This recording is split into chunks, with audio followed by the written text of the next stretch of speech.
भविष्य के सभी अध्यापक साथियों का सरकारी अध्यापक चैनल पर हार्दिक स्वागत है।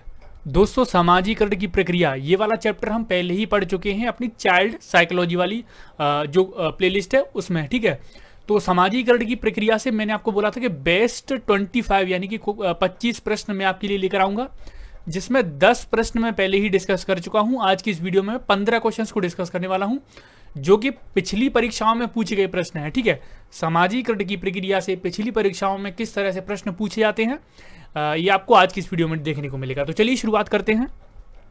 सरकारी अध्यापक चैनल को आपको सब्सक्राइब करना है, इसके बराबर में जो बेल आइकन है उसको जरूर प्रेस कर लेना है। तो पहला प्रश्न आज की इस वीडियो का ये है, और जैसे परीक्षा में जब आप प्रश्नों को करते हो तो ये कोशिश की जाती है कि जैसे मैं अभी 15 प्रश्नों को डिस्कस कर रहा हूँ तो 15 ही मिनट में कवर कर दूँ। एक क्वेश्चंस को 1 मिनट से ज़्यादा का मैं समय नहीं दूँ, क्योंकि कई सारे सब्जेक्ट ऐसे होते हैं, जैसे मैथमेटिक्स है तो कुछ लोगों के लिए मैथमेटिक्स है। इसके अलावा रीडिंग कॉम्प्रिहेंशन जो इंग्लिश में और हिंदी में पूछे जाते हैं, तो उनमें क्या है, ज़्यादा समय लग जाता है। एक प्रश्न में 2-2 मिनट का समय ले लेते हैं, तो 1 मिनट से भी कम में कोशिश करा करिए कि प्रश्न को समझ भी जाएं और उसका उत्तर भी आप टिक कर पाएं। ठीक है, तो चलिए शुरुआत करते हैं। यहाँ पर सामाजिकरण की किस अवस्था में बालकों में समकक्ष मित्रों एवं समूह के साथ समायोजन करने की प्रवृत्ति का विकास होता है। जो एडजस्टमेंट करने की प्रवृत्ति है, जो समायोजन की प्रवृत्ति है, ये किस अवस्था में होती है बालकों में, तो प्रश्न ये पूछा गया है। तो ये होती है दोस्तों किशोरावस्था में। याद रखेंगे, किशोरावस्था वो अवस्था है जिसमें बालकों में अपने साथियों के साथ समायोजन करने की प्रवृत्ति का विकास होता है। ये हम पढ़ते हैं समाजीकरण में। ठीक है, याद रखेंगे, समाजीकरण में किशोरावस्था ऐसी अवस्था है जिसमें बालक समायोजन करना सीखते हैं अपने समकक्ष मित्रों के साथ। सबसे गहन और जटिल समाजीकरण होता है, तो आपने अगर वीडियो देखी होगी समाजीकरण वाली, तो उसमें मैंने आपको बताया था किस अवस्था में समाजीकरण किस तरह से होता है। तो मैंने आपको वो भी बताया कि जटिल समाजीकरण की अवस्था किसे कहते हैं। तो मैंने आपको ये समाजीकरण की प्रक्रिया वाली वीडियो में बताया था, तो वो वीडियो अभी आप जरूर देखिए। और ये अगर आपने वो वीडियोस देखी है तो ये प्रश्न आपको बहुत आसान लगने वाले हैं। अगर आपने वो वीडियो नहीं देखी है तो थोड़ा सा हो सकता है आपके लिए थोड़े से कठिन हो। तो इसका जो जवाब है वो बता देता हूं मैं।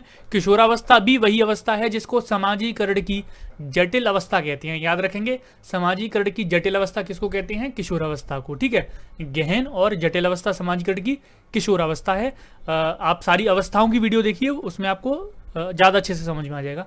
अगला प्रश्न है, शिक्षकों को ये सलाह दी जाती है कि वे अपने शिक्षार्थियों को सामूहिक गतिविधियों में शामिल करें, क्योंकि सीखने को सुगम बनाने के अतिरिक्त ये डैश में भी सहायता करती हैं। तो किस चीज़ में सहायता करती हैं, तो सामाजिकरण चैप्टर पढ़ रहे हैं। दुश्चिंता होगा नहीं, क्योंकि दुश्चिंता अलग है। मूल द्वंद्व में सहायता नहीं कर सकती, क्योंकि ये सारे क्या है, नेगेटिव वर्ड हैं।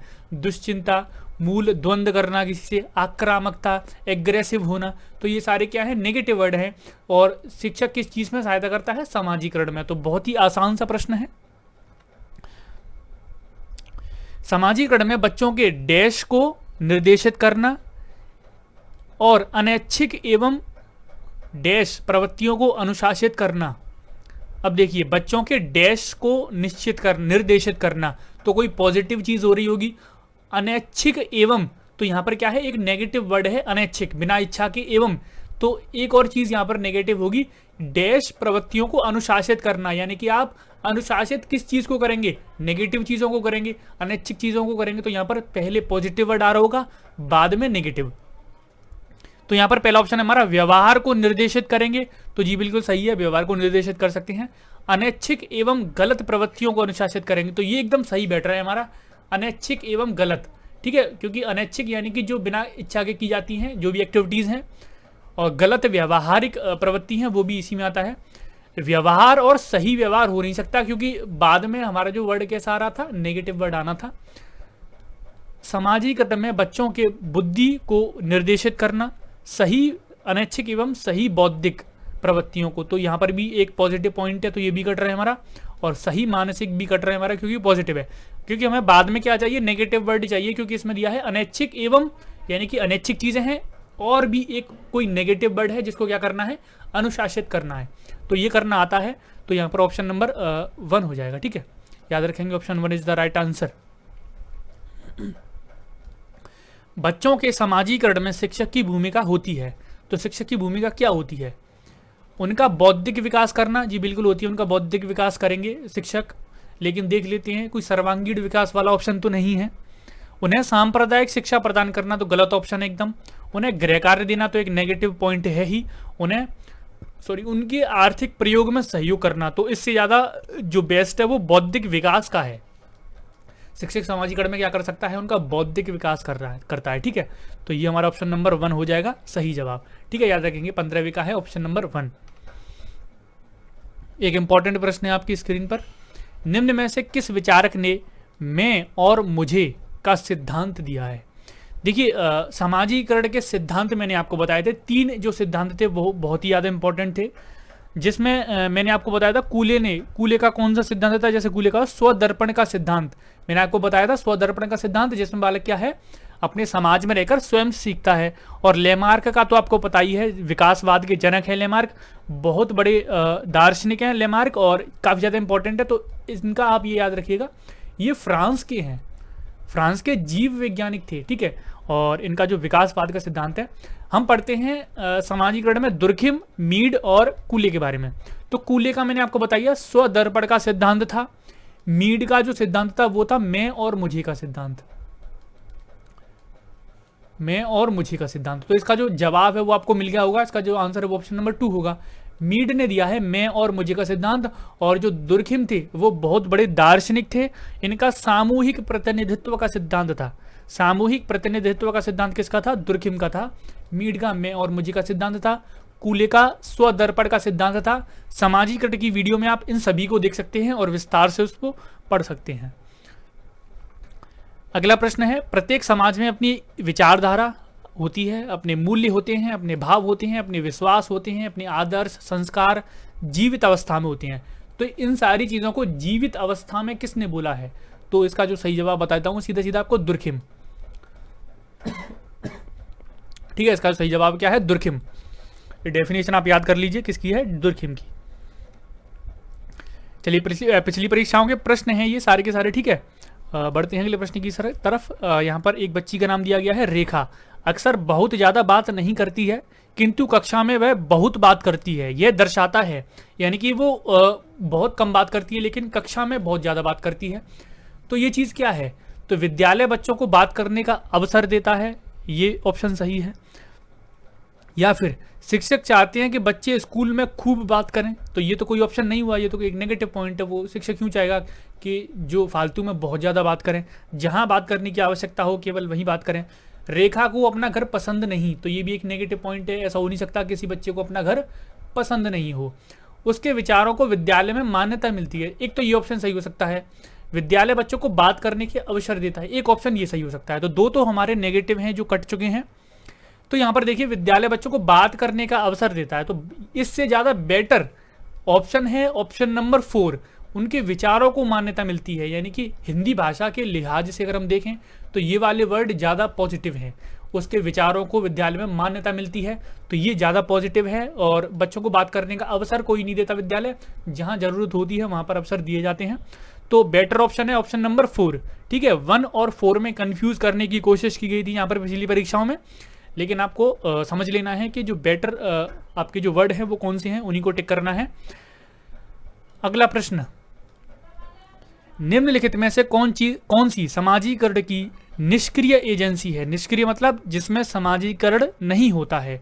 तो स्वास्थ्य क्लब, हेल्थ क्लब जो हम बोलते हैं, स्वास्थ्य क्लब, इसमें क्या है, लोग जाते हैं जो जिम वगैरह होती हैं तो वहाँ पर एक्सरसाइज करते हैं, तो वहाँ पर समाजीकरण होता है क्योंकि वहाँ पर लोग आपस में बात भी करते हैं। तो ये ऑप्शन मतलब नहीं होगा। निष्क्रिय एजेंसी हमें ढूंढना है। परिवार में तो समाजीकरण होता है, इस वजह से ये ऑप्शन भी नहीं होगा। इको क्लब किसी तरह का क्लब होता है और जहाँ पर क्लब की बात आती है वहाँ पर लोग इंटरेक्शन कम्युनिकेशन करते ही करते हैं, इसलिए ये ऑप्शन भी नहीं होगा। सार्वजनिक पुस्तकालय, अब ये ऑप्शन सही ही होगा। क्यों हो सही है ये मैं आपको बता देता हूँ। 2016 में ये प्रश्न शायद पूछा गया था।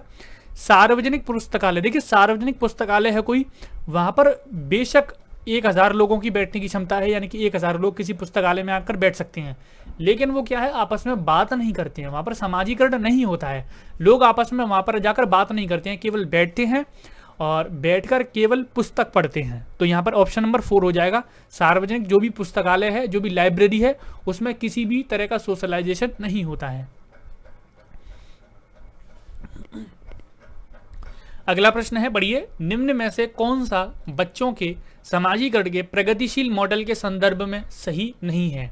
तो इसमें बोला गया है कि सही नहीं है, एक नेगेटिव ऑप्शन हमें चुनना है समाजीकरण के प्रगतिशील मॉडल के संदर्भ में। ठीक है, समाजीकरण के लिए यहाँ पर सरल शब्दों में बोलें तो समाजीकरण के संदर्भ में कौन सा ऑप्शन सही नहीं है?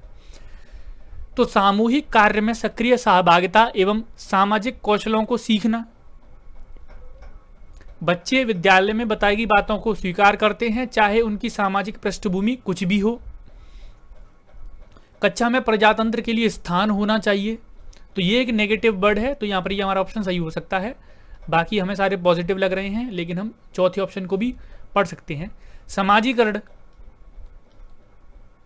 सामाजिक नियमों का अधिग्रहण है, तो सामाजिक नियम होते हैं समाजीकरण में, इसलिए ये भी ऑप्शन हमारा पॉजिटिव है, लेकिन हमें क्या ढूंढना है? नेगेटिव।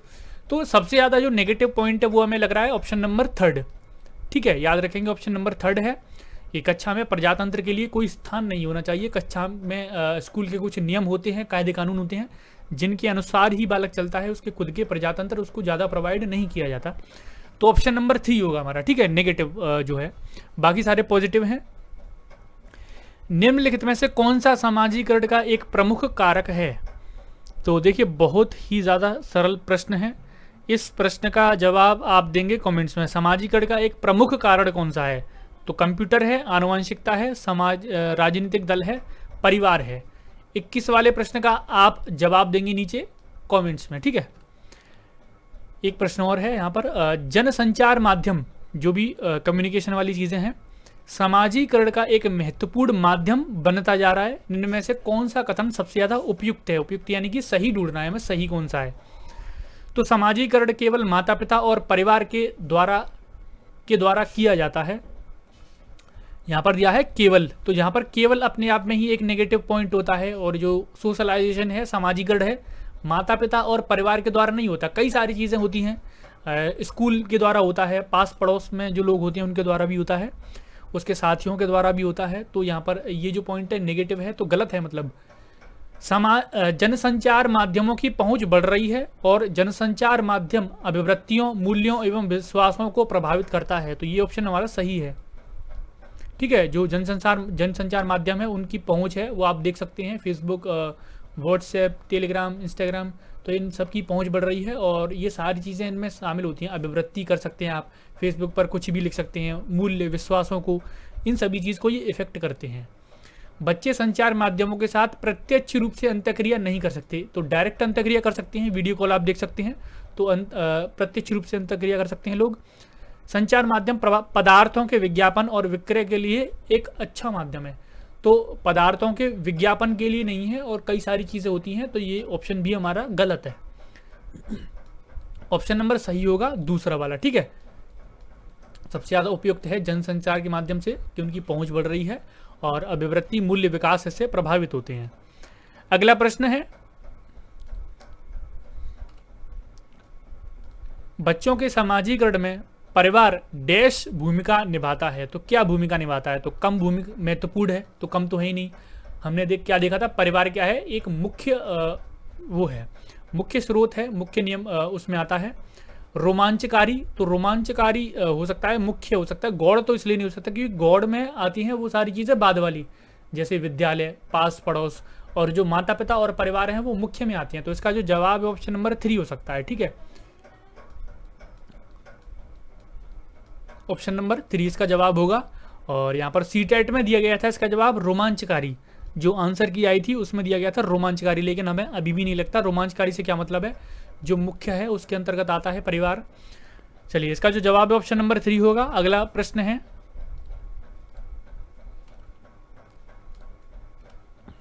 निम्न में से कौन से समाजीकरण के गौड़ वाहक हैं? तो मैंने आपको बताया समाजीकरण के मुख्य वाहक क्या होते हैं, परिवार, माता पिता। ठीक है, और जो पास पड़ोस है वो गौड़ में आता है, इसके अलावा विद्यालय गौड़ में आता है, और इस वाले ऑप्शन में दोनों है, तो ये ऑप्शन हमारा सही हो जाएगा, विद्यालय और पास पड़ोस। ठीक है, गौड़वाहक होते हैं ये। और मुख्य वाहक में परिवार और माता पिता होते हैं। तो समाजीकरण वाला चैप्टर है, उसको भी जरूर पढ़िएगा, कई सारी चीज़ें आपके समझ में आएंगी। ये ऑप्शन दोबारा से रिपीट हो गया है शायद। ठीक है, चलिए दोबारा से ऑप्शन रिपीट हो गया है, हम दूसरा प्रश्न लेने की कोशिश करेंगे। तो यहाँ पर ऑप्शन जो प्रश्न है उनका एंड हो जाता है दोस्तों। ये कुछ इंपॉर्टेंट प्रश्न थे जो कि समाजीकरण की प्रक्रिया थे, पिछली परीक्षाओं में पूछे गए थे। उम्मीद है कि आपको यहाँ से काफ़ी कुछ यहाँ से सीखने को मिला होगा।